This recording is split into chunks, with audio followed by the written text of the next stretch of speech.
रात के आसमान में देखो, अनगिनत तारे, दूर दूर तक फैला अंधेरा और हर तारे के पीछे छुपी अनगिनत कहानियां। तुम एक बहुत बड़े कॉस्मिक ओशन को देख रहे हो। हर तारा एक दूर का सूरज है, जिनमें से कई के अपने अपने प्लैनेट हैं। ये ब्रह्मांड इतना विशाल है कि हमारी कल्पना भी इसके आगे छोटी पड़ जाती है। जब से हम इंसान बने हैं, हमने इस कायनात में अपनी जगह के बारे में सोचा है, जिसे जानने की एक जबरदस्त क्यूरियोसिटी ने हमें आगे बढ़ाया है। हमारे पूर्वजों ने भी इन्हीं तारों को देखा, कहानियां गढ़ी और सवाल पूछे। खोजने की इस चाहत ने हमें गुफाओं से शहरों तक पहुंचाया है, अपने प्लैनेट का नक्शा बनाने से लेकर तारों का रास्ता तय करने तक। हमने सभ्यताएं बसाई और आसमान को समझने के लिए विज्ञान की नींव रखी। हम खाली जगह को पार करने के लिए मेटल और आग के शिप बनाते हैं।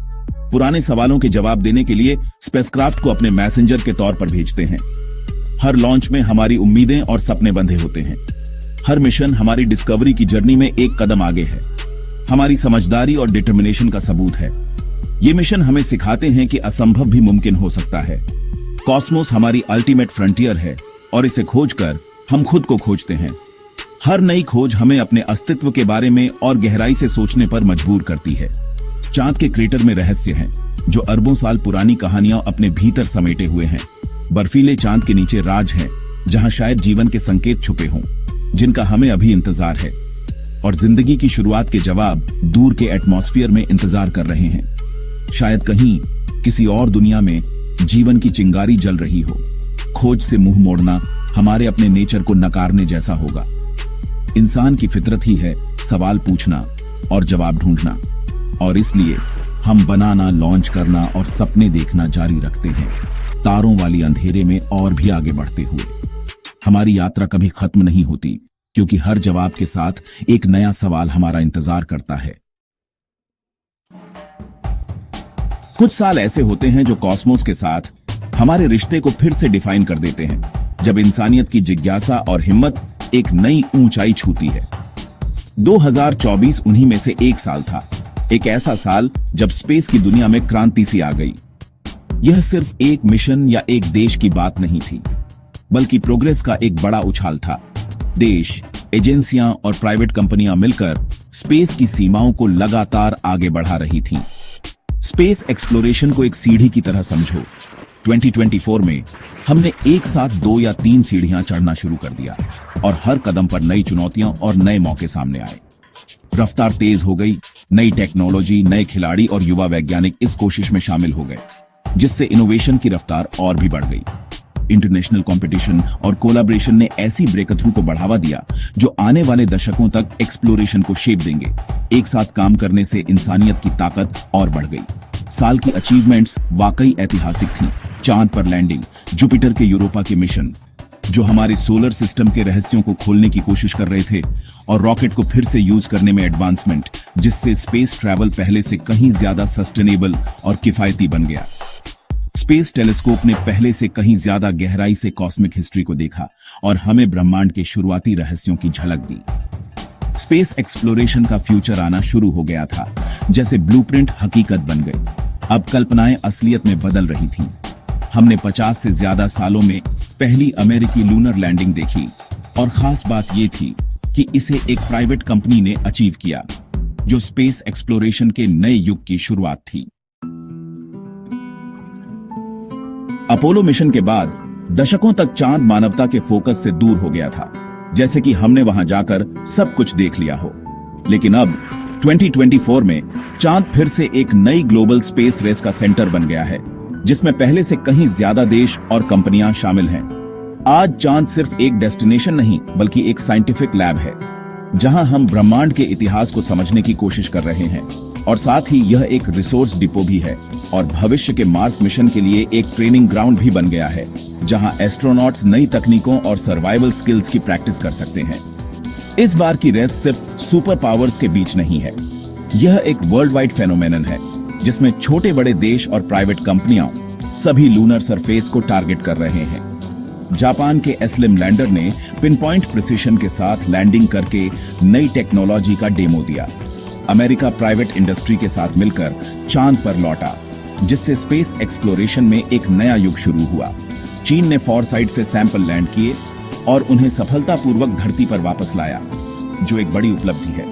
इतनी जल्दी क्यों? इसके पीछे साइंस, इकोनॉमिक्स और स्ट्रेटेजी तीनों हैं। हर देश अपनी जगह पक्की करना चाहता है। लूनर पोल्स पर पानी की बर्फ डीप स्पेस मिशन के लिए हवा, पानी और रॉकेट फ्यूल दे सकती है, जिससे चांद एक लॉन्च पैड बन सकता है। चांद वैल्यूएबल रिसोर्स और फ्यूचर एक्सप्लोरेशन के लिए एक स्ट्रेटेजिक आउटपोस्ट का वादा करता है, जहां से हम सौरमंडल के और हिस्सों तक पहुंच सकते हैं। अब हम छोटी विजिट से लॉन्ग टर्म प्रेजेंस की प्लानिंग की तरफ बढ़ रहे हैं, ताकि इंसान चांद पर रह सके। 2024 के मिशन ने एडवांस्ड इंस्ट्रूमेंट्स लगाए, जिससे हमें चांद के बारे में और गहराई से जानने का मौका मिला, और नई टेक्नोलॉजी की टेस्टिंग की, जिससे फ्यूचर मिशन और भी सेफ और एफिशिएंट बन सके। फ्यूचर हैबिटेट के लिए ग्राउंड वर्क तैयार किया गया, ताकि एक दिन इंसान चांद पर घर बना सके। चांद एक बार फिर एक फ्रंटियर है, रहस्यों और मौकों से भरा हुआ, और इस बार दौड़ पूरी मानवता के लिए है। चांद का फॉर साइड, जो अर्थ से छिपा हुआ है, सदियों तक एक रहस्य था। वहां लैंड करना मुश्किल है, अर्थ से कोई डायरेक्ट रेडियो लिंक नहीं है।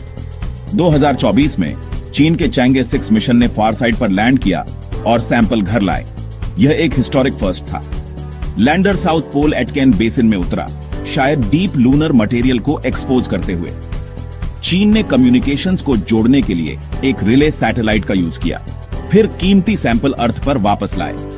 पहली बार साइंटिस्ट इस अनसीन हेमिस्फीयर से चट्टानों का स्टडी कर सकते हैं। ये सैंपल चांद के बनने की हमारी समझ को फिर से लिख सकते हैं। चैंगे 6 की सक्सेस चीन को एक लीडिंग स्पेस पावर के तौर पर मार्क करती है, और भी बोल्ड लूनर मिशन के लिए दरवाजा खोलती है। 50 सालों के बाद अमेरिका 2024 में चांद पर लौटा, लेकिन सिर्फ नासा के जरिए नहीं। ओडिसीज लैंडर, जिसे इंट्यूटिव मशीन्स ने बनाया था, ने पहली कमर्शियल लूनर लैंडिंग को मार्क किया। नासा का CLPS प्रोग्राम प्राइवेट कंपनियों से डिलीवरी सर्विस खरीदता है, कंपटीशन को बढ़ावा देता है और कॉस्ट कम करता है। ओडिसीज की जर्नी स्मूथ नहीं थी। उसके नेविगेशन लेजर फेल हो गए, लेकिन जल्दी सोचने से मिशन बच गया। लैंडर लूनर साउथ पोल के पास उतरा, नासा के पेलोड और वैल्यूएबल डेटा डिलीवर किए। एक टेढ़ी लैंडिंग के बावजूद मिशन ने साबित किया कि प्राइवेट कंपनियां दूसरे प्लैनेट पर लैंड कर सकती हैं। यह सिर्फ एक वापसी से ज्यादा है। यह फ्यूचर एक्सप्लोरेशन के लिए एक सस्टेनेबल, अफोर्डेबल रास्ता है। एक्सप्लोरर की एक नई जनरेशन अब रास्ता दिखा रही है। जबकि चांद सेंटर स्टेज पर था, हमारे रोबोटिक एक्सप्लोरर और आगे पहुंचे। मार्स के इंजेन्युइटी हेलीकॉप्टर ने, जिसे 5 फ्लाइट के लिए बनाया गया था, 72 पूरी की, यह साबित करते हुए कि दूसरे प्लैनेट पर एरियल एक्सप्लोरेशन पॉसिबल है। उसकी लेगेसी फ्यूचर मिशन को शेप देगी, उन जगहों की एक्सप्लोरेशन को एनेबल करेगी जहां रोवर नहीं पहुंच सकते। मार्स सैंपल रिटर्न पर काम जारी रहा, मार्स की चट्टानों को अर्थ पर लाने और जिंदगी के निशान खोजने की एक खोज। नासा का यूरोपा क्लिपर लॉन्च हुआ, जुपिटर के बर्फीले चांद के लिए, अर्थ के बाहर जिंदगी के लिए एक prime candidate.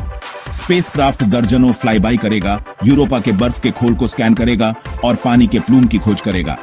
Europa clipper Cosmos में जिंदगी की हमारी खोज में एक मॉन्यूमेंटल कदम है। दशकों तक रॉकेट सिंगल यूज थे, एक महंगा वेस्टफुल मॉडल। 2024 में स्पेसएक्स के स्टारशिप ने फुल यूजेबिलिटी के साथ गेम बदल दिया, कॉस्ट को कम करने और पॉसिबिलिटीज को बढ़ाने का वादा किया। स्टारशिप के टेस्ट फ्लाइट ने साबित किया कि बूस्टर और शिप दोनों को रिकवर और रीयूज किया जा सकता है। हाईलाइट, सुपर हैवी बूस्टर वापस उड़ा और रोबोटिक आर्म्स द्वारा हवा में पकड़ लिया गया, जिससे तेजी से टर्न अराउंड पॉसिबल हुआ।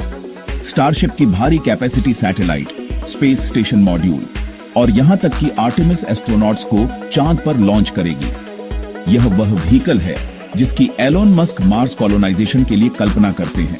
2024 ने एक फंडामेंटल बदलाव को मार्क किया। स्टारशिप कॉन्सेप्ट से हकीकत में बदल गया, सोलर सिस्टम को इंसानियत के लिए खोल दिया। International space station global collaboration का एक सिंबल बना हुआ है। 2024 में पहले से कहीं ज्यादा बिजी। 25 लोगों ने विजिट किया, 14 स्पेसक्राफ्ट पर पहुंचे, जिसमें स्पेसएक्स, सोयूज और बोइंग का स्टारलाइनर शामिल था, जिसने अपनी पहली क्रू फ्लाइट की। स्टारलाइनर की सक्सेस ने नासा को दूसरा अमेरिकी क्रू व्हीकल दिया, जिससे ऑनऑर्बिट तक भरोसेमंद पहुंच बनी रही। प्राइवेट मिशन जैसे एक्सियम स्पेस के आईएसएस में नए चेहरे और कमर्शियल एक्टिविटी लाए। कुछ समय के लिए 3 अलग अलग क्रूज स्पेसक्राफ्ट एक साथ डॉक थे, एक डायनामिक नए इरा का सबूत। नासा ने स्पेसएक्स को आईएसएस को सेफली डिओर्बिट करने के लिए एक व्हीकल डेवलप करने के लिए चुना, जो प्राइवेट इंडस्ट्री में कॉन्फिडेंस दिखाता है। आईएसएस साइंस, कॉमर्स और टूरिज्म के लिए एक हाइब्रिड प्लेटफॉर्म में बदल रहा है, स्पेस में फ्यूचर पार्टनरशिप के लिए रास्ता बना रहा है। 2024 की अचीवमेंट्स सिर्फ माइलस्टोन नहीं हैं, वे इंसानियत के अगले चैप्टर की शुरुआत हैं। चांद पर लौटना, क्रांतिकारी रॉकेट बनाना और दूर के प्लैनेट को एक्सप्लोर करना अर्थ से परे एक फ्यूचर की तरफ कदम है। हर मिशन नॉलेज बनाता है और बाहर की तरफ जाने के हमारे इरादे को मजबूत करता है। स्पेस एक्सप्लोरेशन हमें यूनिवर्स और खुद के बारे में सिखाता है। आईएसएस से आर्टेमिस अकॉर्ड्स तक इंटरनेशनल कोलैबोरेशन की है। लूनर सैंपल और यूरोपा के रहस्य जिंदगी और हमारी दुनिया के बारे में हमारी समझ को गहरा करेंगे। स्पेस टेक्नोलॉजी अर्थ पर जिंदगी को बदल देती है, मेडिसिन से नेविगेशन तक। एक्सप्लोरेशन में इन्वेस्ट करने से सभी के लिए प्रोग्रेस को बढ़ावा मिलता है। 2024 ने एक नई जनरेशन को इंस्पायर किया, यह साबित करते हुए कि बोल्ड सपने हकीकत बन सकते हैं। हमारा फ्यूचर सिर्फ अर्थ पर नहीं है, यह तारों के बीच है।